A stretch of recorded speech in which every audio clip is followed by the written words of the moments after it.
Посмотрите на эту фотографию. На ней олимпийская чемпионка Елена Исинбаева радостно разговаривает с Владимиром Путиным на Олимпиаде в Сочи в 2014 году. Вообще, на всех фотографиях с Путиным она очень счастливая. Посмотрите, как она получает от него орден и как он обнимает ее на каком-то торжественном мероприятии в Кремле. Вообще, у Исинбаевой все замечательно. Она обласкана властями и явно отвечает им взаимностью. Мы нашли еще одну фотографию, на которой Елена Исинбаева счастлива не меньше, чем на фотографиях с Путиным. Человека, который ее обнимает, зовут Гонсало Вейохин Барриос. Он работает адвокатом по иммиграционным делам на Канарских островах. Это такой испанский архипелаг, часть Евросоюза посреди Атлантического океана. Место замечательное. Тут круглый год солнце и лето. Здесь есть горы, красивая природа, вулканы, пальмы, пляжи. Всегда тут можно найти чем заняться. А адвокат Гонсало помогает гостям получать виды на жительство и испанское гражданство. Фотография эта висит у него прямо в офисе, а рядом подпись: «Дорогой Гонсало, спасибо вам за профессиональную работу, поддержку и сопровождение. Очень вам признательны».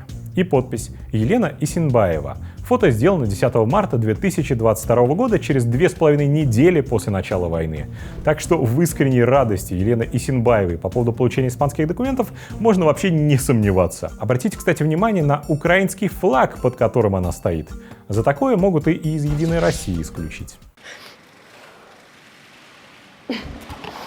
Давайте вспомним, кто вообще такая Елена Исинбаева. Великая спортсменка, обладательница десятков мировых рекордов. Но помимо великих достижений в спорте, Россия знает Исинбаеву как большую путинскую патриотку. Она член «Единой России». Она была доверенным лицом Путина, причем неоднократно. Впервые, когда тот возвращался на трон в 2012 году. Тогда она заявляла в прессе, что Путин поднимает Россию с колен, и она всецело за него. И как любой путинский патриот, разумеется, рожать своих детей единоросска решила где-нибудь подальше от страны, которую поднимает с колен ее кумир Владимир Путин. Свою первую дочь она родила в Монако в 2014 году. Там же она родила в 2018 году и второго своего ребенка, Добрыню. Монако вообще играет в ее жизни важную роль. Уроженка Волгограда Исинбаева не скрывает, что Путина, конечно, любит, но жить в родном городе просто невозможно.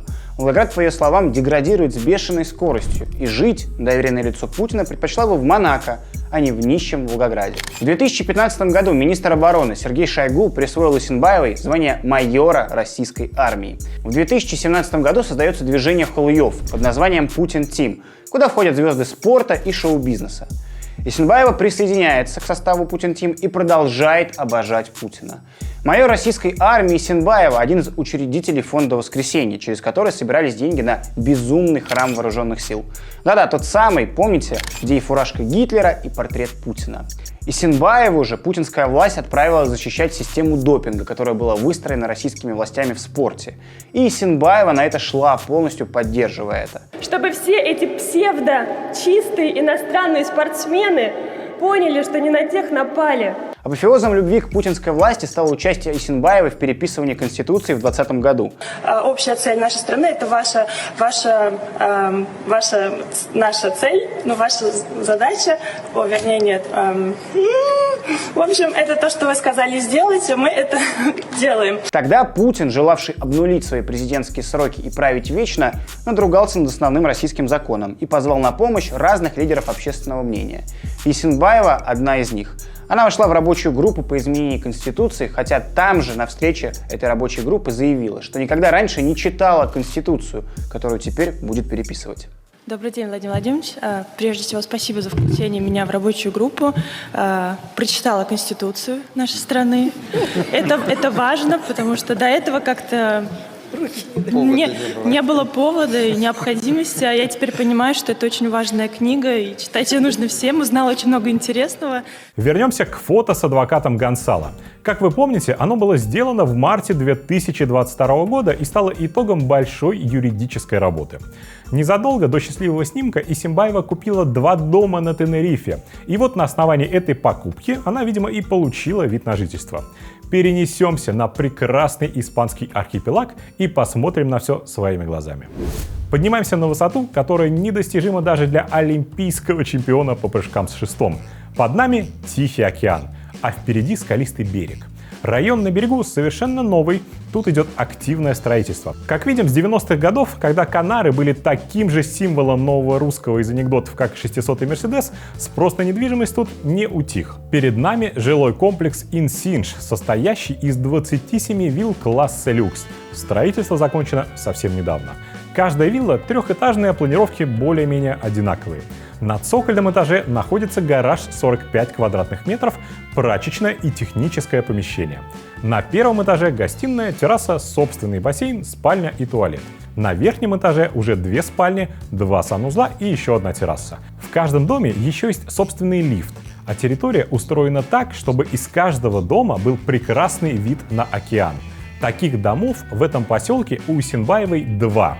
Первый площадью в 240 квадратных метров они с мужем купили в феврале 2022 года за 971 тысячу евро. Второй площадью в 280 квадратных метров обошелся в 1 миллион 105 тысяч евро. Итого 2 миллиона евро или по нынешнему курсу 200 миллионов рублей. Свою канарскую жизнь Исенбаева начала строить задолго до покупки этих домов. Не зря же иммиграционный адвокат, соавторшу поправок в Конституцию майора Исенбаеву, назвал видной российской бизнесвумен в сфере недвижимости на Канарских островах. Первая недвижимость была куплена еще в октябре 2018 года. Находится она в 20 минутах езды от виллы под горой, прямо на берегу океана. Перед домом видим пляж, купаться тут можно круглый год. Люксовый жилой комплекс называется Infinity. Название, видимо, берется из термина Infinity Pool. Это такие бассейны, у которых не видно границы, и создается ощущение, что они не имеют конца. Бесконечные бассейны в этом жилом комплексе есть не у каждого жильца, а только у обладателей двухуровневых пентхаусов. У Исенбаевой как раз именно такой. Вон, его площадь 155 квадратных метров, а стоимость в районе 1 миллиона евро, или около 100 миллионов рублей по нынешнему курсу. Если личного бассейна не хватит, то есть еще большой бассейн для жильцов на крыше. Он включен в стоимость, как и потрясающий вид из пентхауса на океан. Лучшее место, чтобы почитать российскую конституцию, которую ты переписываешь. Исенбаева с семьей обосновалась на Тенерифе достаточно основательно. Ее можно заметить в теннисном клубе, куда она водит своих детей. А чтобы не вредить природе райского острова, они с мужем рассекают на электромобиле за 50 тысяч евро или около 5 миллионов рублей. Исенбаева – яркий пример типичного путинского помощника.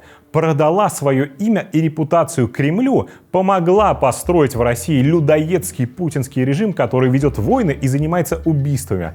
А сама в это время тихонечко собрала чемоданы и поехала подальше, в Европу. Пока Соловьева и Киселева, знаете, будут рассказывать нам про загнивающий Запад и про то, какие ужасные условия в странах НАТО, майор российской армии и член Единой России будет прекрасно налаживать быт на Канарских островах. Ей нет дела до войны, которую развязали ее начальники Путин и Шойгу. Ей нет дела до нищеты, в которой тонет ее родной город. Ей на все это плевать. Ей хочется жить в комфортных условиях и любить Путина из Испании. Ни деятельного раскаяния, ни осуждения войны мы с вами от нее не слышали. И видим также лицемерный подход западных политиков, которые, с одной стороны, много говорят про важность наказания и ответственности для всех причастных к войне людей, а с другой стороны, с распростертыми объятиями встречают тех, кто сделал эту войну возможной. Елена Исенбаева должна быть под санкциями. Это будет важный сигнал для всех, кто облизывает эту власть и планирует в случае чего сбежать на уютный Запад. Нет, сбежать не получится. Пора отрекаться от Путина. Исенбаева в санкционном списке ФБК. Мы отправим заявление испанским властям и приложим все доказательства связи Исенбаевой с Путиным. Благо, их немало, и сама Елена бесконечно нам в этом помогла. Никто не должен избежать ответственности. Нельзя позволять спокойно жить в Европе людям, которые много лет помогали Путину захватывать власть. Будь ты хоть обычный депутат, хоть пропагандист, хоть олимпийский чемпион, отмолчаться не получится. Поддержите ФБК и выход новых расследований. QR-код вы видите на своих экранах, а необходимые ссылки в описании под этим роликом. Нет войне. Свободу Алексею Навальному.